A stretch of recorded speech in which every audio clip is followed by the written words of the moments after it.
Tavares Jordan. I pick him like a pro global ball. So yeah, let's talk about for a minute. Like this is a whole new thing to where, before the only way you could really make a living playing ball was NBA, overseas. Now you can in college, for as long as you have eligibility through NIL. But now there's a whole new wave of being able to make money by hooping from the content that you put out on social media. Yes. That's mind blowing. Tell the audience about that. I didn't pick up a basketball until I was like 18 or 19. I started off with baseball. So when I started, I could always just jump high and rebound. Then eventually my teammates got tired of me not shooting, so they kind of forced me to start. Would you tell someone that's struggling with their shot, how do you become a good shooter? That was something weakness. You didn't shoot. You were Ben Simmons out there, right? Then you flipped it. So how do you flip it? Confidence. You got to have confidence in every shot you take. I take every shot like I know it's about to go in.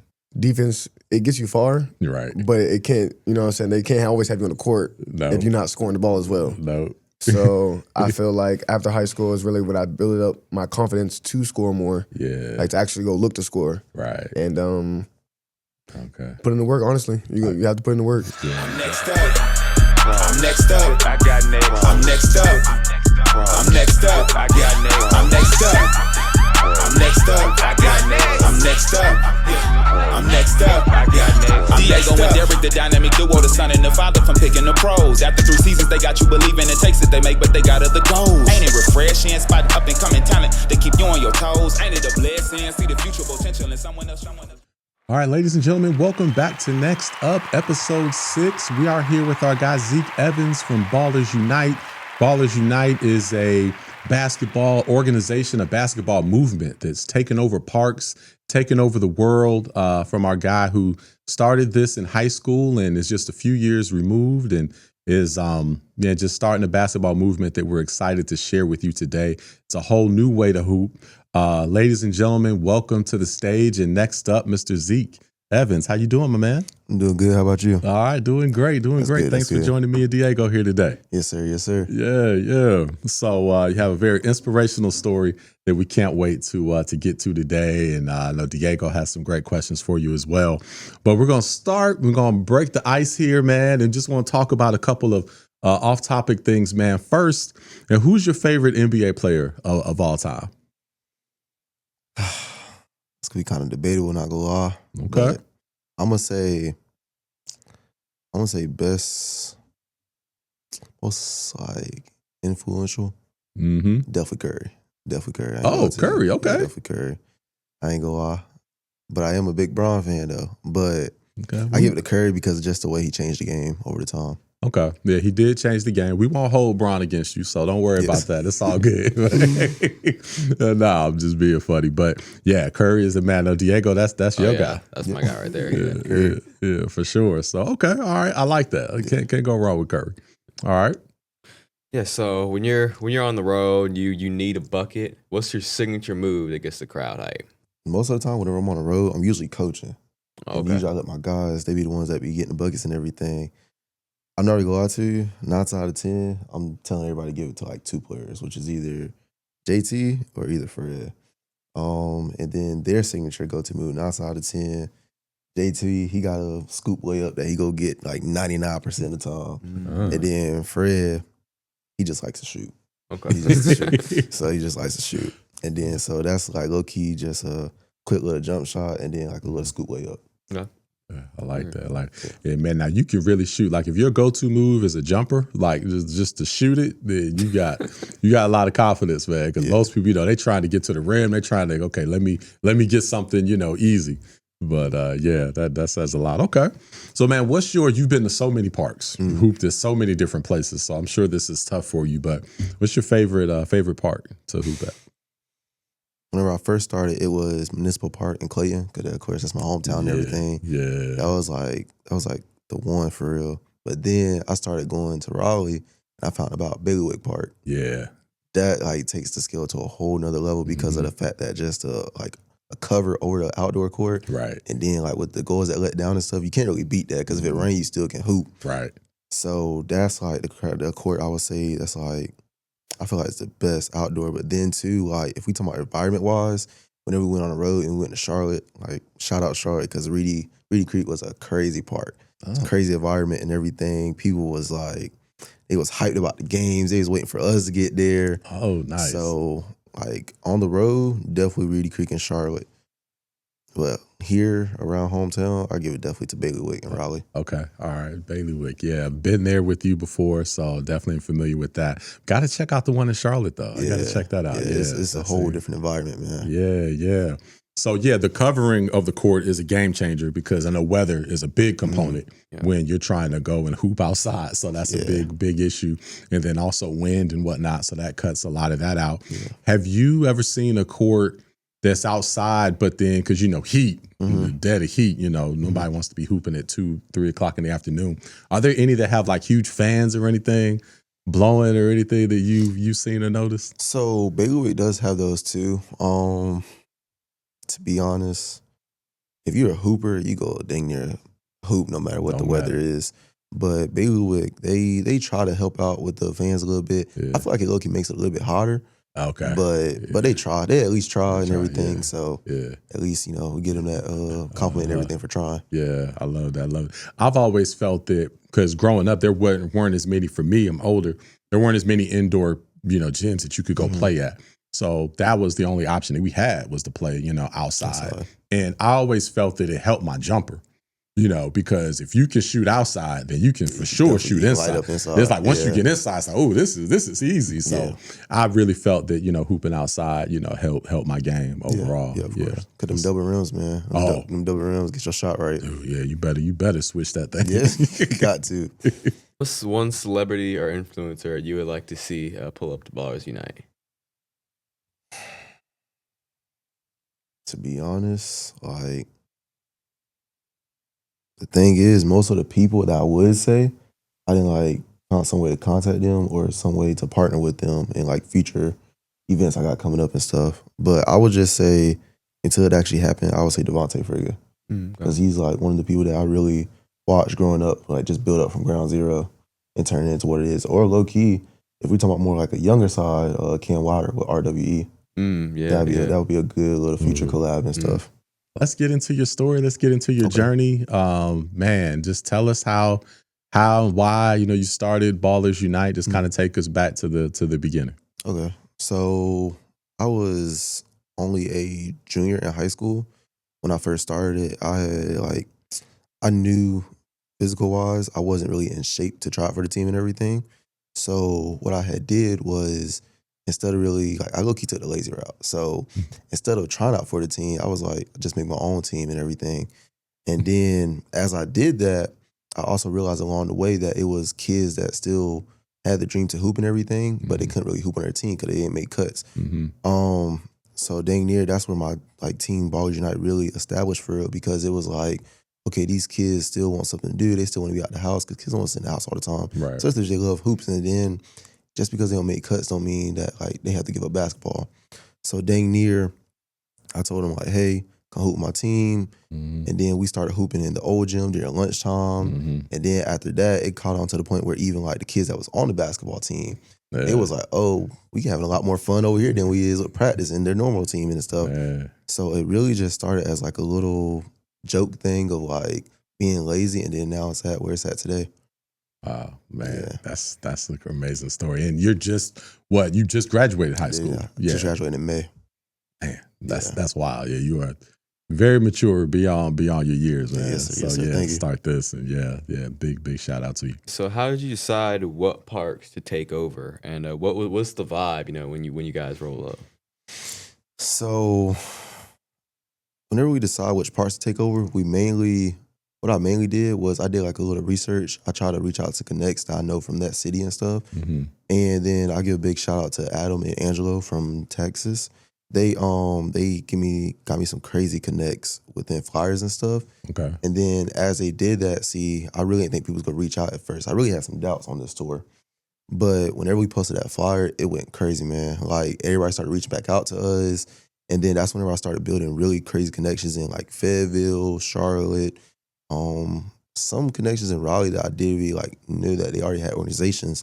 So dang near what I do on the back end is I basically find people that's already popping in that city, and then I try to collab with them to find out the best parks.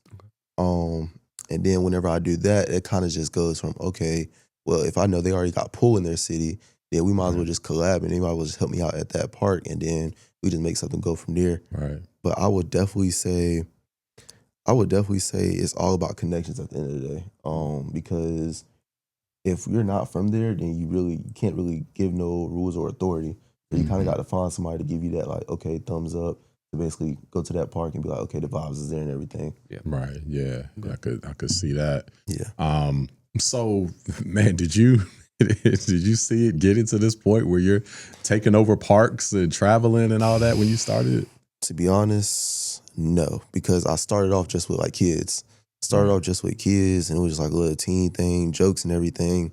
And then along the way, I was like, okay, if I really want this to go to the next level, what can I do in order to make it go to that level? And then, to be honest with the kids, school and everything comes in hand, so it was just too much to deal with. Mm-hmm. So then I was like, okay, let me start getting some adults and everything, because of the fact that adults can compete with adults. Most of the time, some kids and youth can't compete with adults. At the end of the day, that grown man strength go kick in. Right. So whenever I started scouting and started having part takeovers and everything, that's when I started seeing guys like Fred, JT, other guys, Mun, CJ, and all them guys, because I was like, okay, those are some pieces I can start adding on within my men's squad. Yeah. So then, boom, once I started putting them together, and then we started getting some wins, I'm like, okay, I feel a little confident of where this can go in the future, because I'm like, okay, if I know that we can do a tour, take over Raleigh, then we can take over anywhere in North Carolina. Absolutely. Yeah. So I've really never seen it getting this far ahead. Nah. Yeah. And, also to go back to your point about, kids competing with grown men strength. Diego definitely knows about that grown man strength when he got to go against me. Nothing compared to me, dude. Yeah. It's nothing you can do about it in the day, man. Especially they get you in the paint or post, man. Post. It's over, man. Call it out. Throw it to this hand. Back up. What about them young men hops, though? That is true, too. Yeah. That is true. That is definitely true. outrun them all day. So now they start trying to cheat you, hold the ball and everything. You hold to check up, like, yeah. So, Zeke, we see you do a lot of community work with Ballers Unite. So just why was it important for you to make that just a big part of what you do? It was mainly important because I feel like at the end of the day, besides just business on the court, we also need to handle business in our community. Therefore, that meaning that, like, it's kids that's probably looking up to us on that court that at the end of the day, besides the basketball court, they probably don't really have no role models outside the court. And that's what I feel like Ballers Unite really brings whenever it comes to individual players, because those kids, you never know, like, they might need somebody to really look out.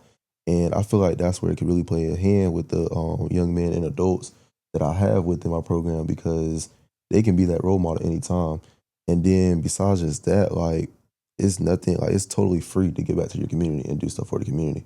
So I really feel like nobody really has a reason why not to help their community out, especially if they have a good platform and everything like I do. I don't feel like there's no reason not to give out and help the community. Mm-hmm. Yeah. No, everybody should do that. Give back. And with the platform that you've built, and also by being able to bring on players that have been overlooked, man, just what is the feedback been from the players to have this type of opportunity to hoop? It really, to be honest, it really two ways to look at it. One is like, it gives the players that second chance again. Mm-hmm. My second chance meaning that they probably didn't hoop somewhere college-wise, maybe just high school or even overseas-wise, and then life just really happened to them. So at the end of the day, they had to handle business and stuff, and they couldn't really hoop no more, or they really never hoop at a high level again. They maybe did some like open runs and everything, but not that feeling of like you coming to a park or you coming to an event and everybody's looking forward to you play. Right. So just to give people that feeling again, especially on the older side, like, oh, I really can get paid to hoop again. It's an amazing feeling, because it's like, I never would have thought I'd be here today, and they probably never would have thought they got that second opportunity. Right. So then it's also a blessing to see the kind of the young adult side and young men to maybe do a couple things with me over the summer, and then like they going back to college because they didn't got that they got that experience in life and hope again to hoop. Because there's some guys I done ran into where they just was like, oh, I want to be straight streetball. And they hung out with me for during the summer, and they was like, oh, like I still have a passion for this. So just to see them relive that moment and get that smile and joy for the love of the game is so amazing to watch, man. Yeah. I could definitely see that. I think I've seen that happen in the gym with you before. And so let's talk about for a minute.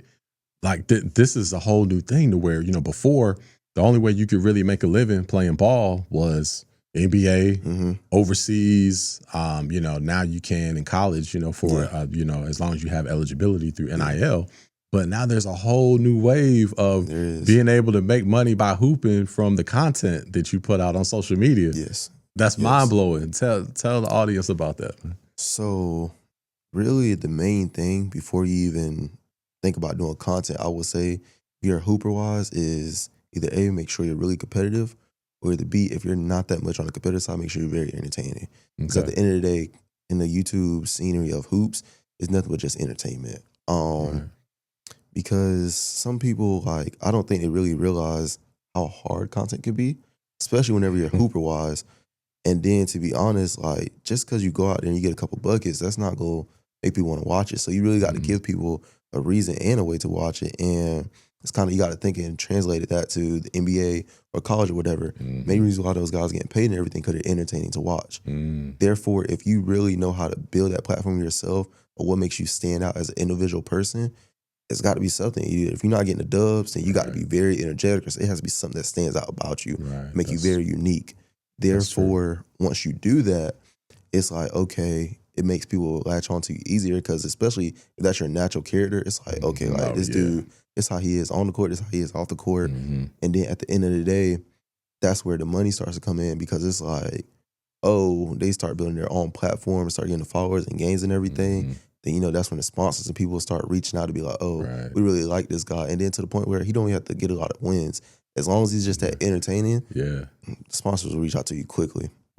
And then that's how you start getting money and everything from it. That's how it happens. And stay consistent with it. You got to stay consistent with it. Yeah. Got to. Yeah, it's easy to with content, man. You're like, I don't feel like I don't feel like doing that today. I'll be in those days sometimes, man. Just gotta push through it. You do. Yeah. And just like with anything to be successful, you have to push through the times. But it really surprises me though too, like how like the game has changed over time. Whenever it comes to just the YouTube hoop scenery, I'll mainly like say shout out to mainly Free and Next Chapter. I feel like that's what I watched growing up. Of course, there was probably some people before, but I feel like, especially with them doing like the 1s through like 4s and stuff, the way that they have really spread awareness for the YouTube hoop scenery has been crazy. Especially once they start getting like retired NBA players and stuff up there. Like it just spread the word out there. It's so crazy that I don't really think that they would have known that they got to or anything. I think they were just doing it.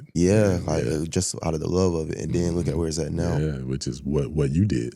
Yeah, literally. Literally. Yeah, literally. Just taking that chance and risk, man. Exactly. Yeah. We see the videos and we see the great content that you guys put out.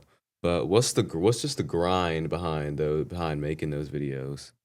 Just really the practice make perfect. To really put in that hard work and effort to keep doing something to perfect it. As of like, it's just like right now, how like whenever you was really getting your definition of grind, you feel me? Like, I feel like somebody would be quick to judge that. But, at least you're sitting here, you're doing something that somebody else your age might not be doing or whatever, and you're really putting in that hard work and effort to keep waking up every day and keep answering new questions, to keep just pushing yourself. So at the end of the day, it really comes to, for one, especially with the basketball side of things, how hard are you going to push yourself? And then how hard are you going to push the other people around you? Because at the end of the day, basketball is a team game, especially what we're playing in files and stuff. So you can push yourself as hard as you want to, but you always got to make sure that the man beside you is just pushing as hard as you are yourself. Yeah. So really just putting that hard work and everything, especially like with this tour that we went on, the guys was in the gym like 2 times out of the week, but every time they was in the gym, they was pushing each other and everything to beyond the limit that they really grew that brotherhood, because of the fact that some of them thought they weren't going to make it or whatever, but because their brothers and sisters right beside them, like, hey man, like we need to make this time. They got it right the next time, and then that's where we got the perfection. Ended up being 15-2, technically the best team in North Carolina. It's out of the grease factory. We're better than them. Get out the net. Better than them too. Okay. Even next chapter, better than them too. Ooh, better than them too. So I'll be telling them, Yeah, come to North Carolina, man. yeah. Best team in NC. Gotta come to North Ballers Carolina. Unite. We got the best hooping right here. Yeah, man. I'll put my team up against anybody, man. Anybody. Yeah. Let's talk about the leadership. Okay. With this, because you definitely have a lot of leadership to start this. But are there any lessons learned so far on your leadership journey of leading? Really, leading people that are even older than you. I feel like, especially for being young and only being like fresh out of high school, the leadership was very tough to come by at first because it was like, okay, how can I get grown men to listen to me? And most of them are older than me. Right. I think all of them are older than me, actually. Right. So to really figure out that mutual respect of like, hey, although he's younger than me, like as a player-wise, he's younger than me, and I still will listen to him. It's kind of just one of the things that is really just knowing as a man of like, hey, we're trying to handle business, and this is the guy that can get us right moves and everything to get us into a better position. So kind of having that mutual respect on both ends, like from a player perspective, okay, this young man can get me somewhere where I want to be in life about hoops. And then me as I guess you say, CEO and coach wise of like, okay, me knowing that, yes, they have families and everything, but at the end of the day, they still show up to practice and everything. Right. So really that mutual benefit of both sides of like, that's where that leadership and stuff really kicks in, because it's like, okay, this young man, although he really don't have to be here right now, he could be partying and everything, Right. but he still puts in the hard work and effort, even behind closed doors, making sure that everybody is known 1 through 5, or everybody that's within the member of being a Ballers Unite is out there. Yeah, you have to be definitely one of the hardest workers, that respect that. Yeah, I would say, to be honest, that's more of a team thing too. That's one of the main things that I really did whenever I started Ballers Unite, was not only making sure that I did everything, yes, it started like that, but also making sure that people that I incorporated over time, they could at least bring something valuable to the table. Yes. Therefore, it wouldn't have to be like I just have a group of hoopers and none of them really do nothing else. Like, no, everybody that I have with my organization, they at least do something positive in the community or something that can benefit me to a connection. Because you never know, nowadays off social media and everything, you never know what like connects you can get. Right. You could be one handshake away from another person, man. Yes. So the fact that some of them guys that I just met and then they connect me to other people that I never thought I was getting in contact with, get a shout out to them, man. I was wondering, what's the toughest competition you faced so far?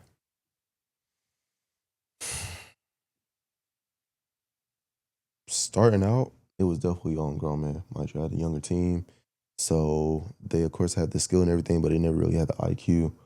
Now over time, as I got to older people, they had the IQ, but they didn't really have the skill, and that's something that I had to really get adjusted to, because of the fact of going from a highly skilled team with no IQ to go from an IQ team with not really the skill level. Because by skill, it's not that their talent is not there, but it's their stamina and other things is not there that young persons that I'm used to is there. So therefore, the younger side, it was just older people and stronger men.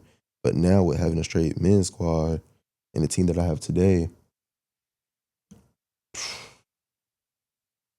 our weakness is probably going against a really young and high motor team, because it's really hard to stop them if they got that IQ and they got that skill to be at another level. Because that's what I always tell my guys at the end of the day, like, you can have the skill set, but if somebody got more stamina and more IQ than you, then that skill set really don't matter, because you can't do nothing. But definitely, tour-wise, Reedy Creek. Reedy Creek was a very... Tell you, man, whenever we went to Charlotte, that environment was different. It was crazy. It was like really what you see on the YouTube videos and everything. It was really like raw and authentic, and I really loved that there. And that kind of, I think that was one of our first losses too, was out there in Charlotte. We won the second game. Our first loss was out there in Charlotte because, like, to be honest, guys, the reason why we lost that game because guys wasn't ready for it. Guys wasn't ready for the spotlight and everything at the moment. But then Tighten Up had to talk on the sideline, and we got a dub the second game. All right, Yes, sir. Bounce back.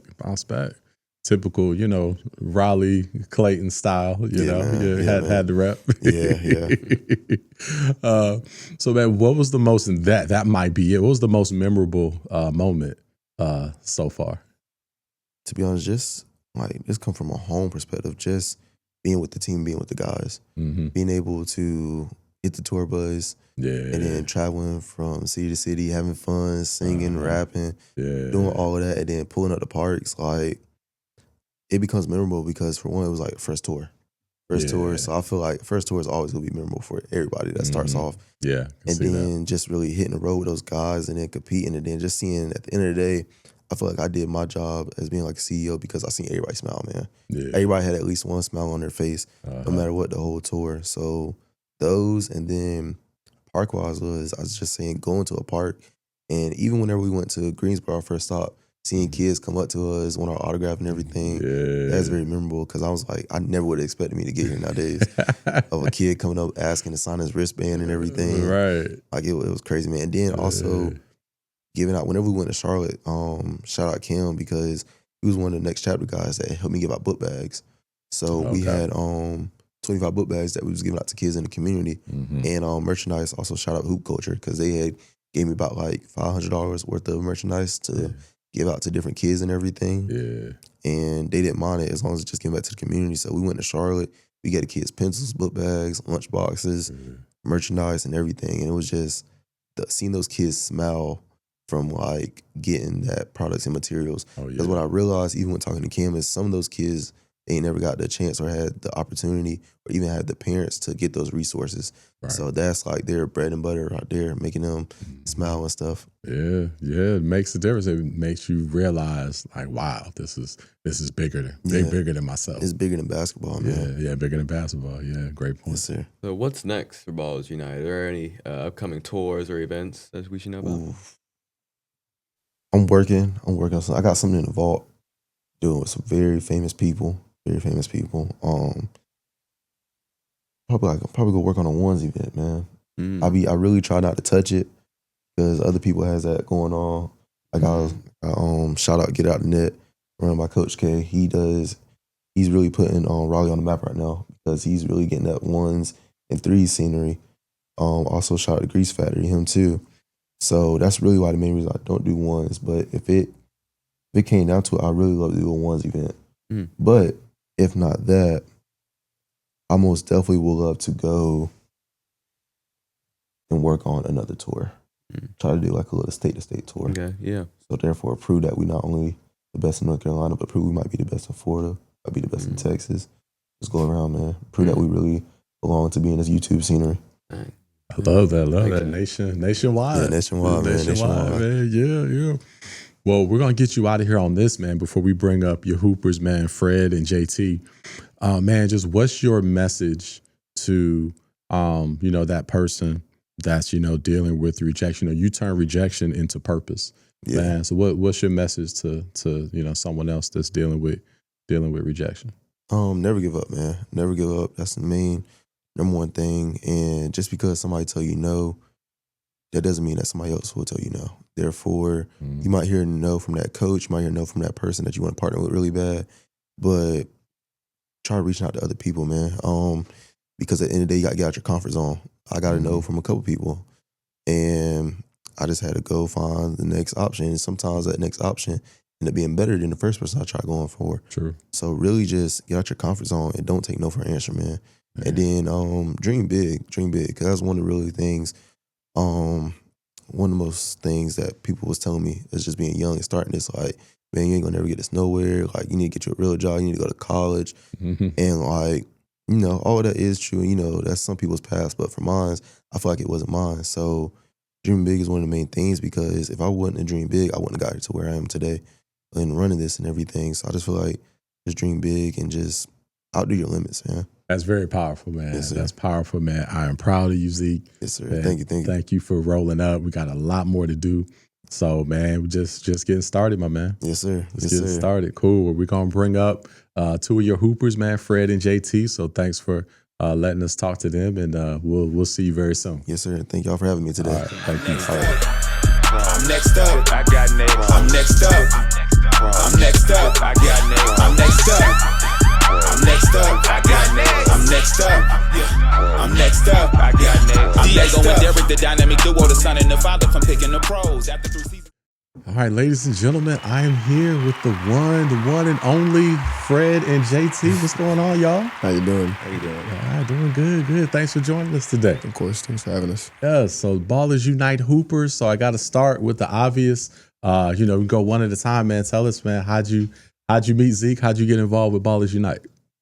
So my story was, he actually, at the time, he did a takeover in Clayton, and I actually lived in Clayton. It wasn't too far from my house.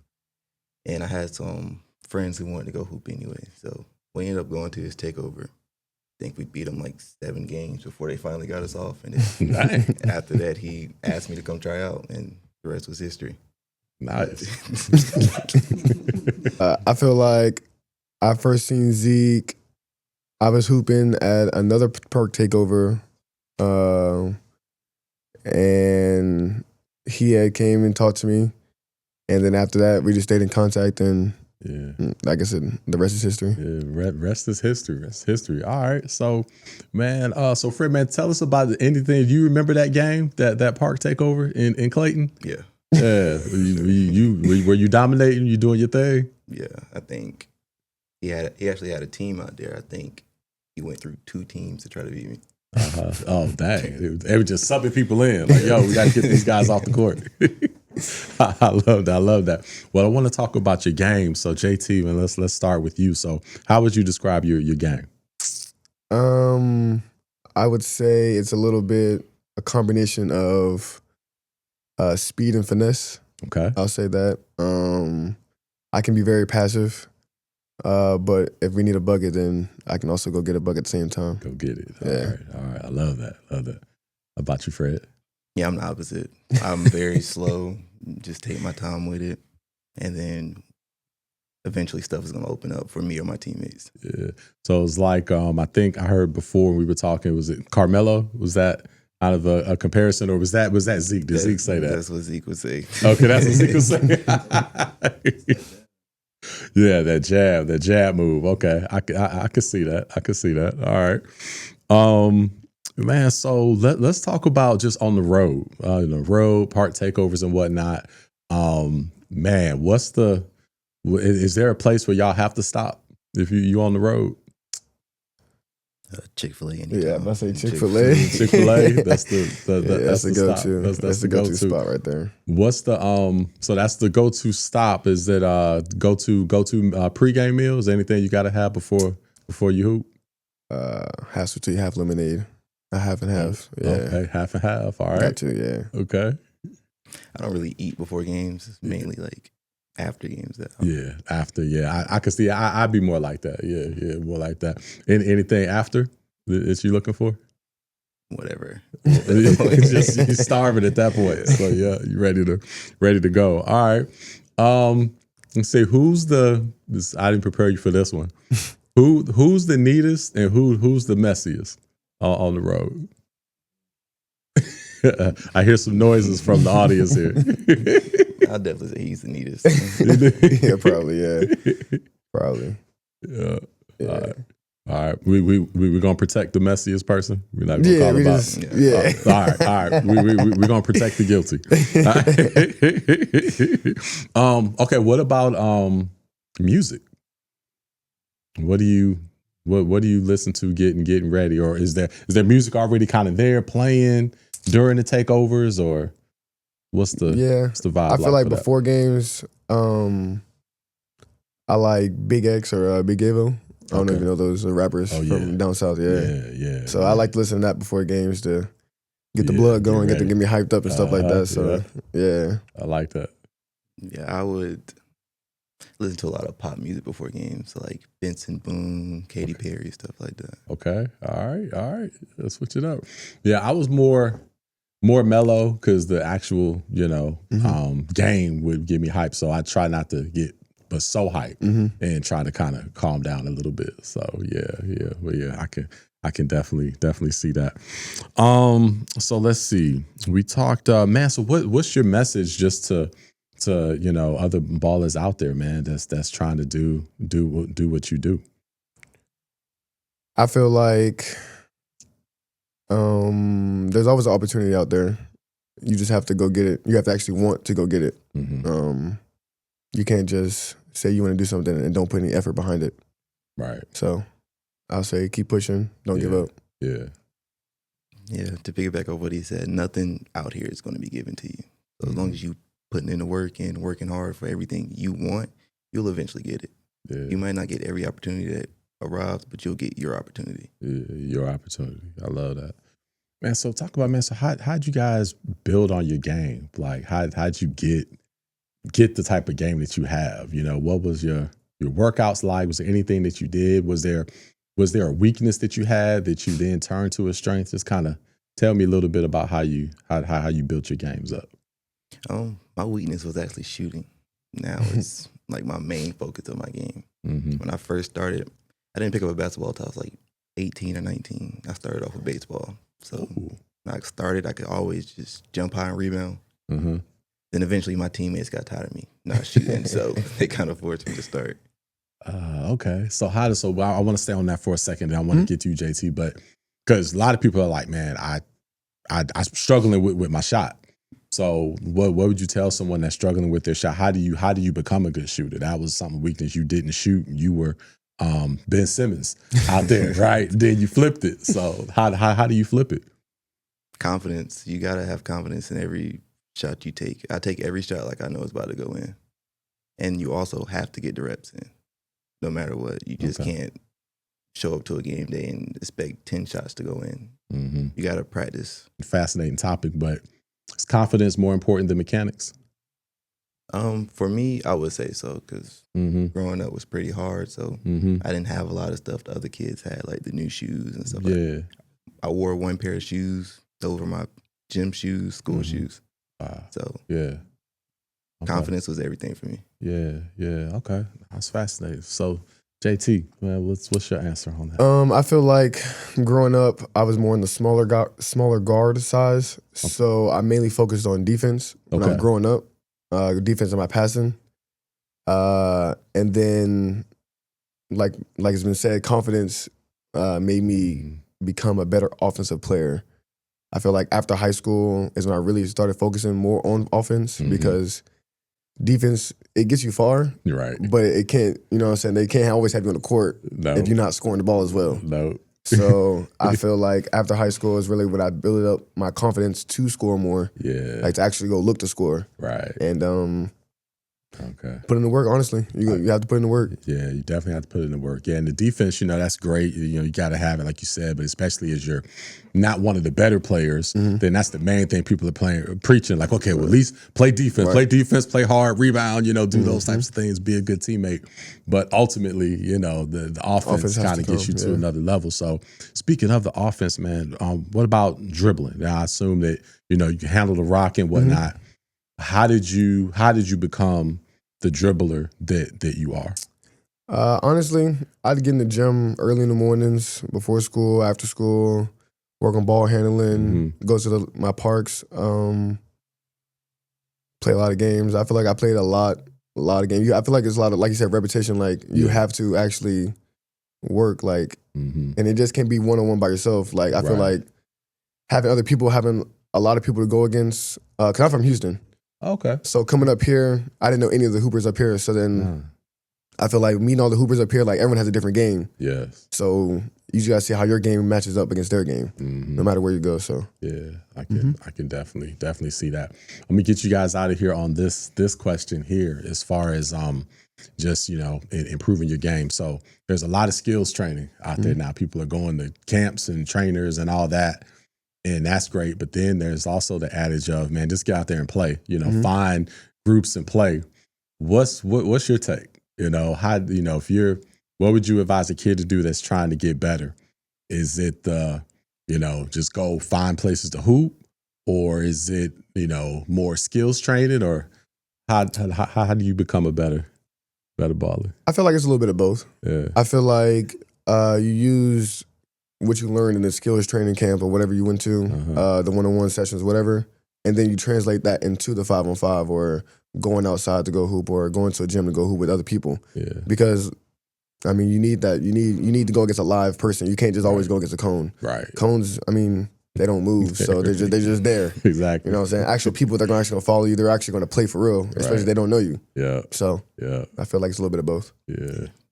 I personally like to call cones Zeke, but I like that. but I think they're both important.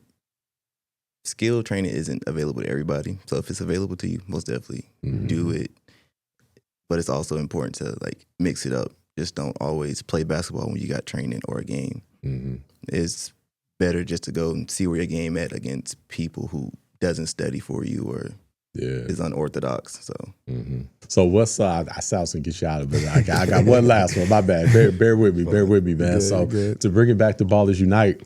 So, man, what's next? What's the future? Where do you see? How far do you see your you taking your relationship with Ballers Unite? Like I mentioned to you on the phone, this is like a family to me. So it's I don't know the limits for it. Hopefully, it's limitless. But I'm with them every step of the way. I love that. I feel like the sky's the limit. Like you said, like Ballers Unite could really make a push, make an impact into the community, and it's a family, and we're here for that. It's a family. Let's do it. Well, we love that you guys have come on board. Thank you for your time. Of course. Let's continue to rep, and man, let's show everybody what type of hoop. We know you came from Houston. I got family in Texas, so I got love for there. But now you one of ours now, so we rep in North Carolina, letting everybody know we got the best hoopers. Yeah. All right. Well, appreciate you. Hey, appreciate you.